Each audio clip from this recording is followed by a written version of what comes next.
Hello, church. Good afternoon, good evening, morning, whatever time it is for you. I'm out here with Big Garm. Garm, come here. Hello, big doggy. Here, eat this carrot. Oh, what a good dog. What a good boy. Okay.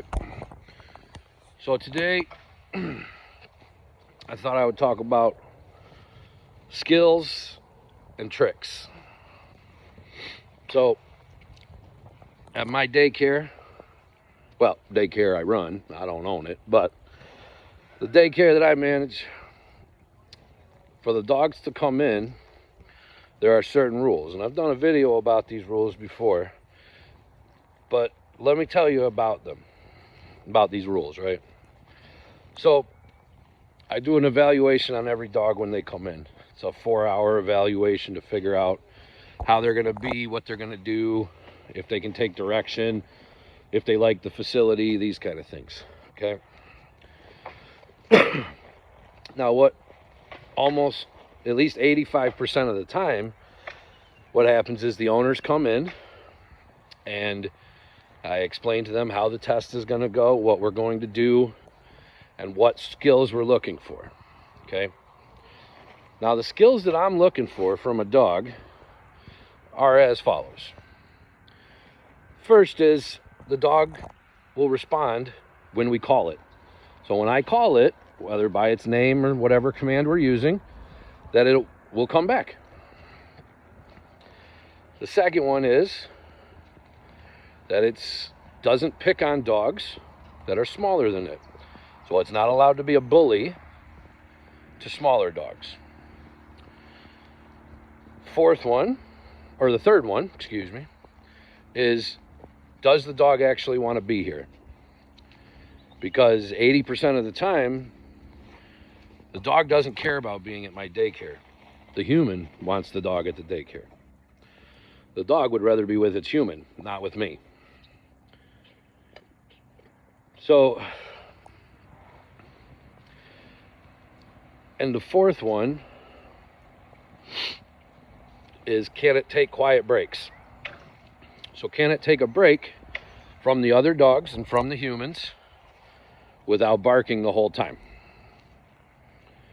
Now, any of you dog owners at home, you might say to yourself, well, my dog has never had to take a break and be quiet the whole time, or my dog has never been in a position where he's going to be picking on smaller dogs. Right, that's why we do the test, so we can tell you about these things that you don't necessarily, your dog doesn't get into these situations normally. But what will happen is, after I explain, these are the 4 skills I'm looking for, and these are the 4 things that I'm going to test your dog on, what ends up happening is the owner will now show me all the skills that the dog knows.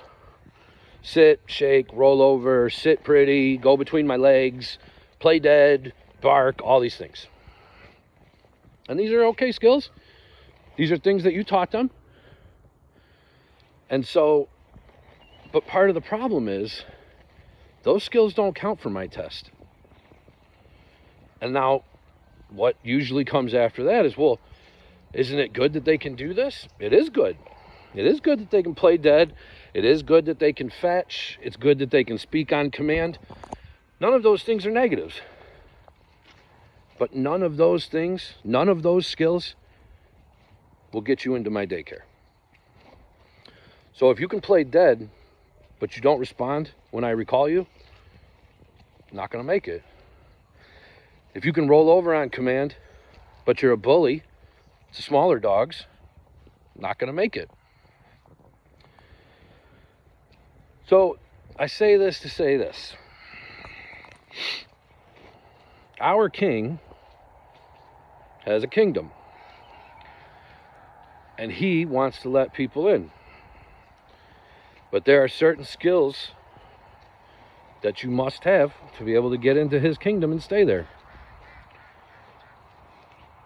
One of the things that happens, especially with dogs and with humans, because that's what I'm going to talk about next, But with dogs, what'll happen, with dogs who aren't really listening, they're just doing the thing, is, and you probably noticed this with your dogs if you have them, you tell the dog to sit, and that's all you told them to do. But they know that sometimes you ask for other things. So what they end up doing is they hurry up and sit down, then they lay down, then they spin around, then they roll over. They go through all their tricks. Because what they actually want is the end result, which is the reward. They're not really listening to your commands. They are doing the actions that they think you are going to command. What that tells me is the dog doesn't listen. Because when I say lay down, but then you sit and then lay down, you weren't listening. Because what I didn't say was sit and then lay down. I said lay down. That means go from a standing to a lay down. You don't have to sit for that. How does this transfer to us, church? Well, my king has certain rules to get into the kingdom. One of them is believe in him and what he did and put your faith in him. Another one is love the Lord your God with all your heart, your mind, your soul, and your strength. The next one, and it's a very close one, is love your neighbor as yourself. Those three things, from what I can read, are required to be in the kingdom. Do you know what's not required to be in the kingdom? Knowing Greek, knowing Hebrew, understanding what Revelation means, understanding what all these verses meant, being baptized with special water or no water at all. Those are tricks that our king isn't asking for. So what happens with the Christian is we're asked to do one thing, or even let's say three things. And what we do instead is we say, well, not only are we going to do the three things, we will also correct the doctrine. We will also determine who's Christians and who's not. We will also determine who you would judge as going to hell and who you wouldn't. Well, thank you for overachieving. Unfortunately, I don't want any of those, and neither does God. Much like when a dog spins around in circles in the middle of my daycare, showing me that he can do a spin, it's not required, and it's not rewarded, because I don't need you to do that while you're here. It's not that it's not a skill. It's not that you don't have a skill. It's that the skill is not required to be inside my daycare. And sometimes you doing those skills inside daycare actually is a disruptor. So if you decide that you need to spin, lay down, roll over, play dead, all this inside daycare, and there's 60 other dogs around you, they're going to react to you. Much like the Christian.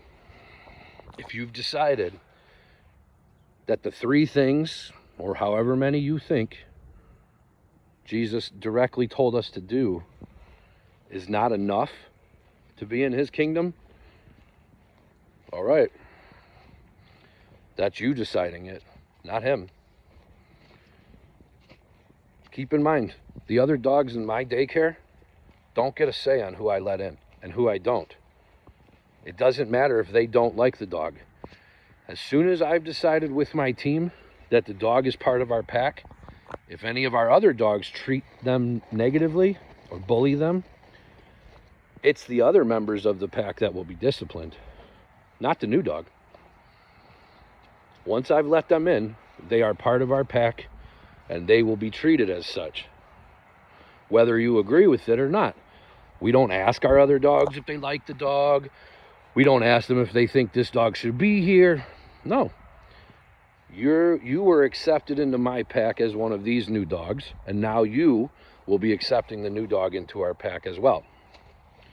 So Christians, church, remember, when you're asked by God to do something, you don't need to overachieve. Sometimes doing the skills that you've been asked to do are actually a lot harder than you think they are. A dog being able to take quiet breaks while there's all kinds of fun and energy around him is a lot harder than you think it is. A dog not taking the opportunity to pick on a little dog when he knows he can, just to show his dominance, or just to show the rest of the pack that he's stronger. Yeah, that's a thing that can happen. And that's what happens in our churches. New people come in, the old people don't like them.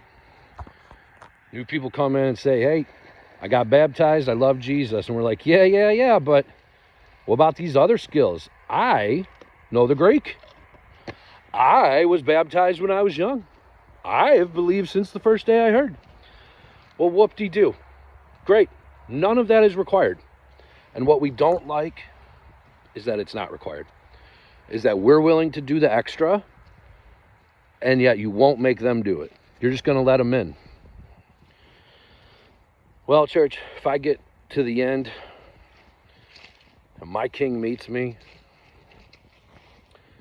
and he whispers in my ear, hey, by the way, you're the last one in, and I figured out how to get everyone saved. You know what I won't be? Mad or disappointed or upset. If when I said Jesus can save everybody, you were mad about that, maybe examine your heart a little bit. Because if my just king can say to me, I justly figured out how to let everybody in, great. But when it comes down to it, he doesn't have to say anything to me about letting people in. Much like I don't say anything to other dogs about letting a new dog into my pack. If the dog's in, he's in, and you will treat him as such. Don't make new Christians do tricks for you. Don't make any Christian do tricks for you. Remember, none of this is to figure out if that person's in your club or if you're going to save that person, because you're not going to. You don't have that power. It's our king who has that power, and he will determine who's part of his pack. You should love your neighbor, love your God, and believe in your king. Until you have those three skills 100%, no need to move on to spinning around in circles and playing dead and telling other Christians that they should have those skills also. If you don't come when he calls you, it doesn't matter that you know the Greek. If you pick on Christians that are smaller than you, it doesn't matter that you understand Revelation, because you missed the rest of it. And all the understanding of Revelation will not get you into my dog pack, and it will not get you to the king. Love, surrender, acceptance of the other Christians. That will get you to your king. Focus on your skills. Don't worry about the tricks. I love you all, church. Go in peace.